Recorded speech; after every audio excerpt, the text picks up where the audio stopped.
What's up guys, how are you? Welcome to this new video. Today we will be taking a detailed look at the new Ulefone Armor 16S, a device that stands out mainly for its sound module. It offers a much superior sound compared to other devices, but is still a mid-range to lower mid-range phone, priced around 200 to 250 euros. I have been testing it and we will go over all the things I liked and everything that I did not like about this device. So if you want to get to know it, make sure to stay tuned here on TechGround.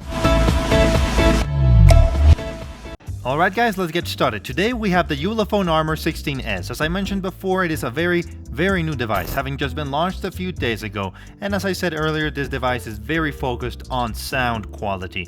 And it is also a rugged phone. A device that is designed to withstand all kinds of shocks, drops and such. It is of course water and dust resistant, making it ideal for users who, for example, work in construction, spend a lot of time outdoors, want to go for a few days out into the country, or need a phone with a long battery life and is very durable if dropped. The unboxing of the device is nothing out of the ordinary. It comes in the typical Ulefone box with yellow and black colors. Inside we find the device, a charger and a USB Type-C cable. And in these types of devices, we usually find that the screen protector is already integrated into the device. Once you remove the brand's protective sleeve, you have an included screen protector already installed on the device. You might have noticed that I accidentally activated the flashlight by pressing the button on the side, one of the many functions this phone has. This button can be customized to activate any application or function that we want. For example, I had set it with one touch to the flashlight, which, as you can see, is located not near the camera module, but is rather at the top. This is especially useful for outdoor activities. Like I said, if we go out into the country, we can have a more powerful flashlight rather than just having a flashlight in the back module. Besides, the back module has its own flashlight for the camera, which we can also use when taking pictures, but we can also have, as I said, this one at the top. The design stands out with its primarily black coloring with a carbon fiber-like finish on the back, accented with certain orange details, which make this device quite striking to look at. Especially the orange ring surrounding the whole sound module, and another frame surrounding the screen, also in a bright orange color. This rubberized frame protects the phone if it falls. This orange part here, as it is made out of hard rubber, will prevent the phone, or rather the screen, from hitting the ground and will protect it from the impact.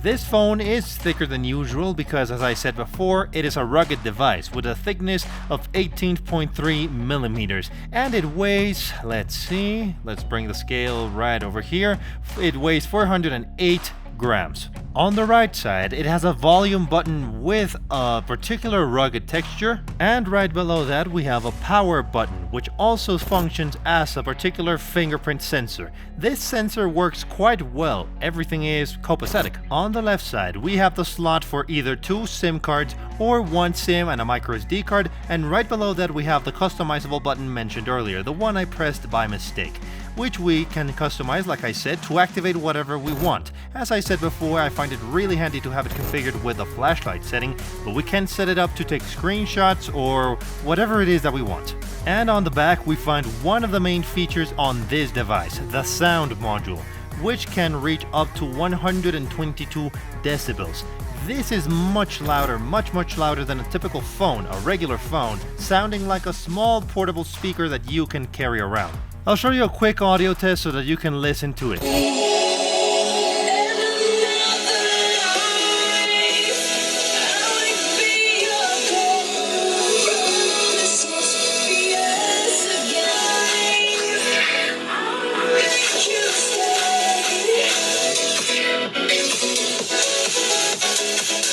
Having said that, let's move on to the screen. It is a 5.93-inch IPS display with a pixel density of 271 pixels per inch and HD resolution.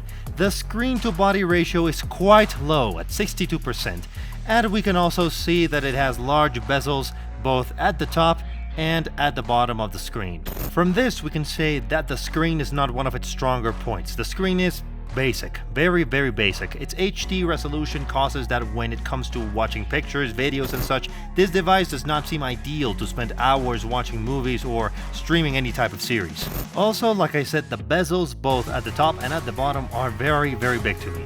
Next up, let's talk about the camera, and once again it's not one of its strengths, but I must say that it surprised me positively.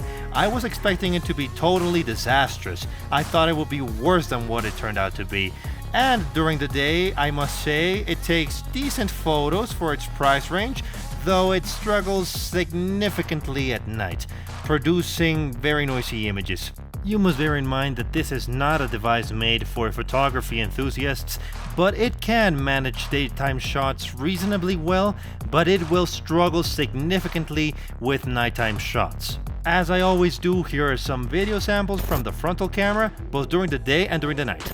Alright, video sample, frontal camera, Ulefone Armor 16S. And yeah, this is how it looks with the frontal camera during the day, like I said. And yeah, it looks a little subpar with a lot of noise from what I can see beforehand.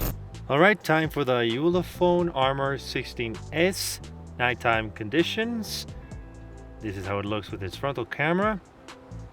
Foremost, I can tell the image is very dark, also with a lot of noise, but oh well, you can tell me what you think in the comments below. The phone runs Android 13, has 8GB of physical RAM, and can be virtually expanded by another 8GB. It also features an octa-core MediaTek processor, which offers decent performance, and as I always do, I ran various tests and played different games on it, as well as a performance test and such, and the phone performed adequately. Once again, just like with the camera, we are not looking at a device that will last for hours of playtime, but for the games I have tested, and testing how fluid it performs tasks and such, the phone has behaved alright, and for everyday tasks done by a regular user that doesn't ask a lot from his device, it will do absolutely fine. This device supports charging at 18 watts, which is not particularly fast, but adequate, normal. It is not a quick charge. It has a massive 9600 mAh battery, providing up to 2 days of use without any issues.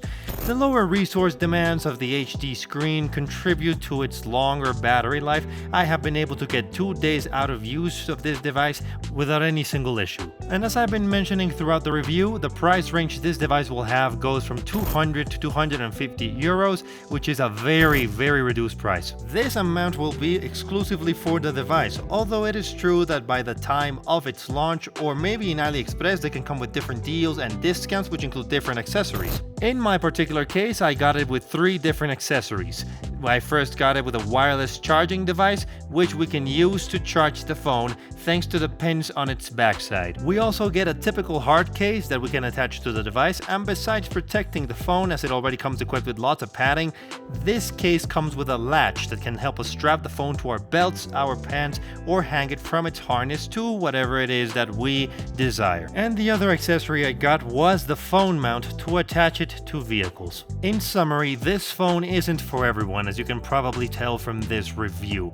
If you are a user that uses the front or back camera often for pictures and selfies, this device may fall short. If you are a person that consumes a lot of media, it might not be the best choice for you either. However, if you are a person who just needs to have a device, a phone to be connected, and leaves for outdoor activities in the countryside, construction work, or other tough environments where the phone may fall, and you need it for all of this at an affordable price, this could be a great option, as some phones that are focused on durability, using it outdoors and the like, are more expensive. And of course, if you are a user who will value the sound quality most of all and will listen to a lot of music, this device can also be quite interesting. So I'll leave links in the description so you can check it out and see some of the available offers on it. I always leave for you the different marketplaces that sell the product so you can compare the prices. Sometimes it may be cheaper on Amazon, sometimes it may be cheaper on AliExpress. You will have all the details down in the description. And this will be all for today. I hope you liked today's video. I await your thoughts and opinions down in the comments, and I'll be reading and responding to each and all of you. That's all for now. Until next time. See ya.